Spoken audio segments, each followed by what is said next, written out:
All right. So we're going to switch topics here. This and no more. Let's move on to some. This is about parents. This is something that I want to aim for parents because, first of all, God bless you. Let me get a drink of water too.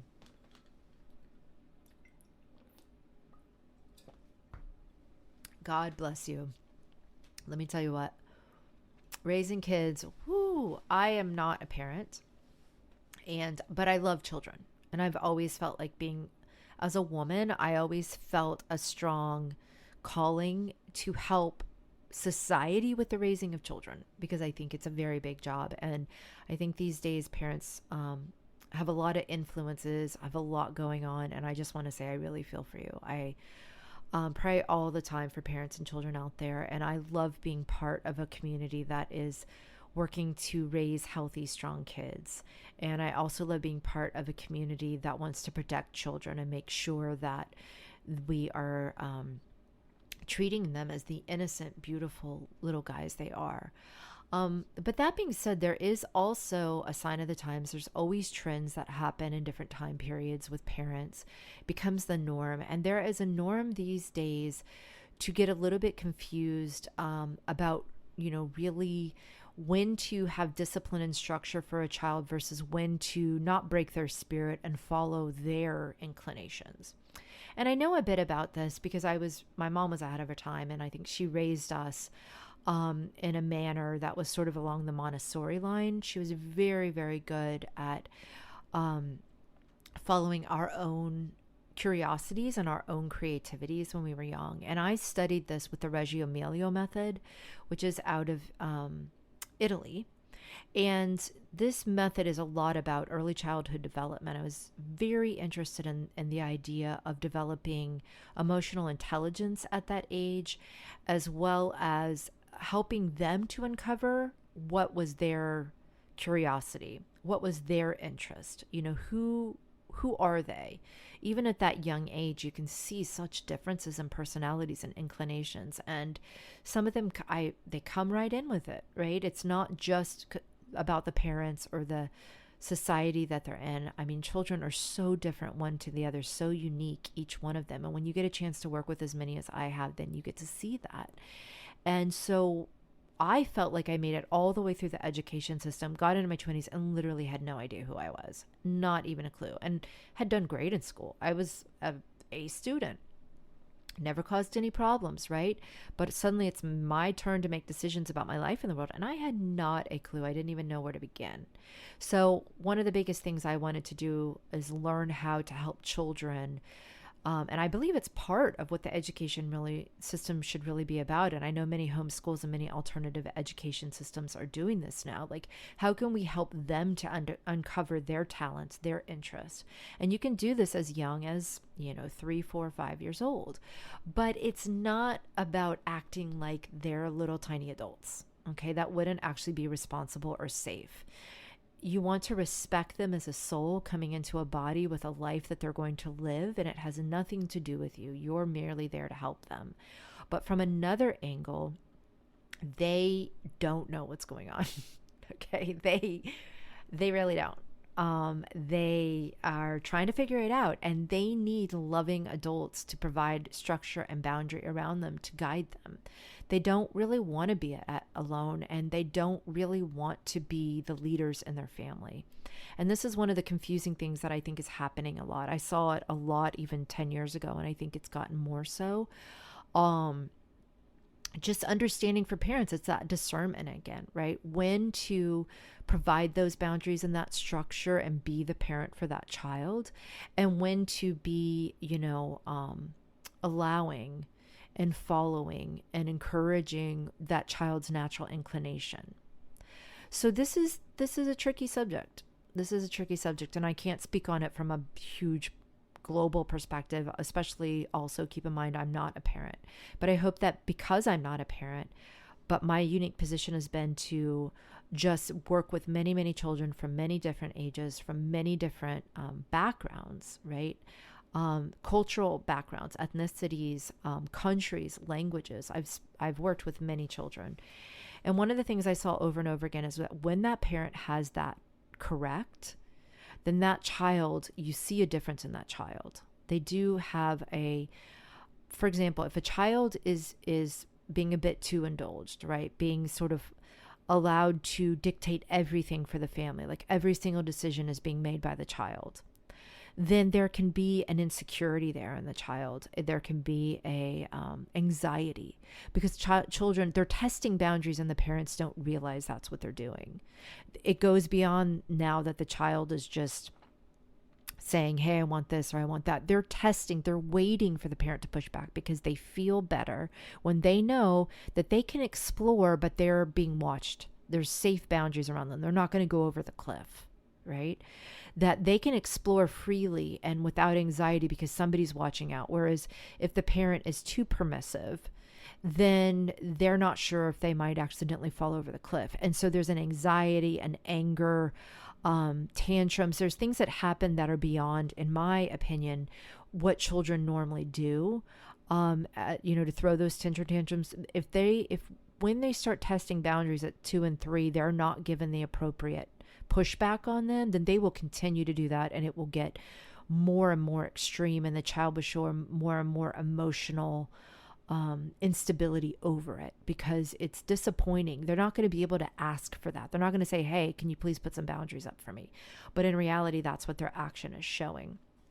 So the flip side of that is when a parent is too authoritative, right? And now they're controlling everything, and they're not allowing the child any leeway. The child can't make any decisions. They can't explore at all. That's the other extreme.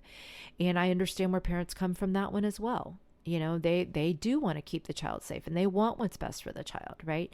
But either one of those places is not going to lead to wisdom for the child. So there has to be this balance between the two of them. And that's the same thing that I see a lot by the time a child is coming to me for music lessons, the typical age is between 5 and 7. Now, before that, children can do music. I have taught children before that, but one of the biggest downfalls to it is that they have a hard time sitting at a piano for 30 minutes. So I know teachers that have developed methods. I've developed my own methods where the child isn't sitting for 30 minutes, right? It's fun and it's game and it's backup, and there's, but the child at that point can be learning music from so many different ways, through dancing, through singing, through, at the piano. But the dexterity can be so difficult for them at that point. And so group classes are more what I recommend at the time, and there's plenty of those, right? And you can start really, really young, but they just do well in group environments, and they can experience music. They can learn all kinds of things. They can be exposed to concepts in music while it still all stays fun, and you want it to stay fun. Okay, because by the time they get to 5 to 7 is the zone where I've seen many students be really at varied degrees of maturity. So some are ready at 5 and some aren't at all. And by 7, everybody is, from what I've seen. Everybody's ready by 7. So if you start a child at 5, there is some advantage, because the brain, from a language standpoint, it's going in, it's becoming part of their life at a younger place. But if they're not enjoying it and they're being forced, by the time they get to 7, they're turned off. The biggest thing is turning off a child before the age of 7, because even a very studious child from 5 to 7 would learn in 2 years what a 7-year-old would learn in 6 months. The dexterity, the fact that most of them can read by then. There's so many different reasons for that. And I'm speaking generally, okay? Because, oh my gosh, I taught a 5-year-old one time that just absolutely played amazing. We've all seen that. But to be honest with you, I had to work a lot with her, because there was a lot of shame. She liked it, but it was also an authoritative scenario. She was being forced an hour, 2 hours a day. For a 5-year-old, that's a lot. And my problem was that is she might play all the way through college, but then never play again. I've seen that so many times when children come up through that. And you see that a lot in the Asian culture and the Russian culture.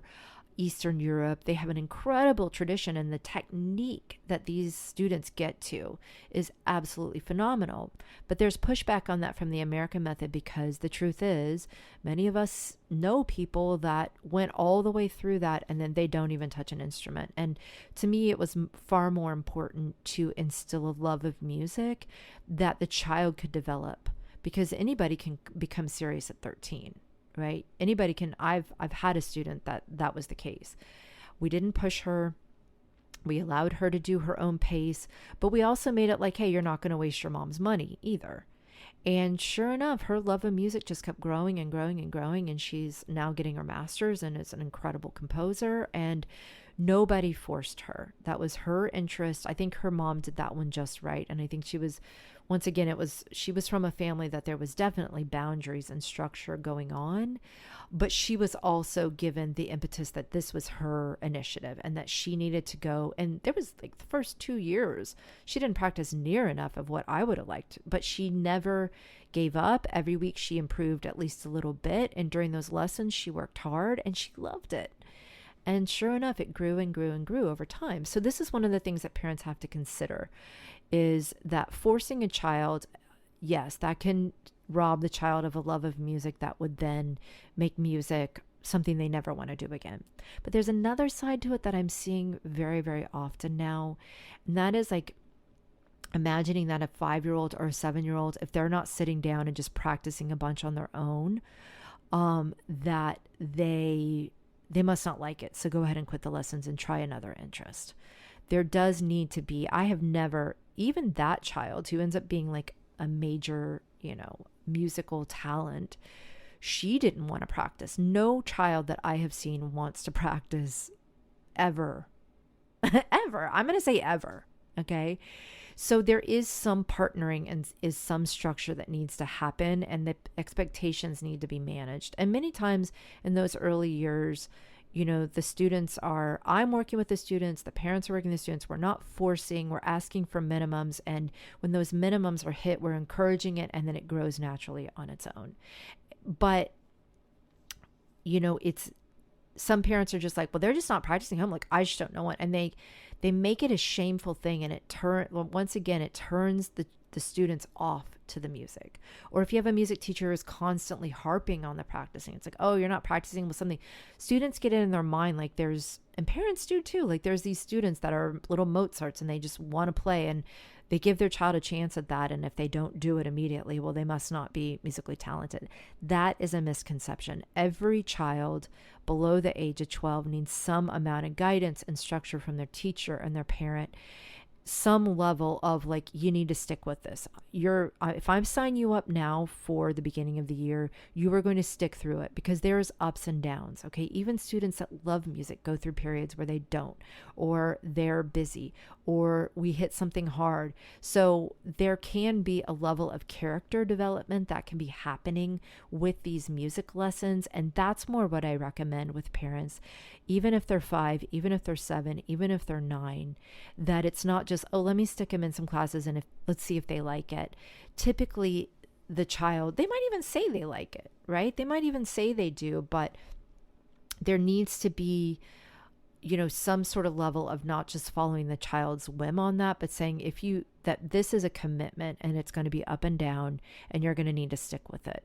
And I've seen that. I've seen some parents say like, you will take music until blah, blah, blah age, whether you like it or not. And those students do. They understand that that's the expectation and they go for it. But if it's more like watching the child to see, like, do they like it or not, that I don't think is fair for the child, because in reality they might, and I did this, they might quit on a whim. They might quit because they'd rather watch soap operas and hang out with their friends. But is that really the wisest and the best choice for that child? So I think there can be a certain amount of, maybe a parent sees that a child is interested in this. And I see I'm almost out of time, so I'm going to have to talk about this more next week. I see that a parent sees that a child has an inclination. Maybe they're singing around the house, so they bring them to the lessons. But the expectation needs to be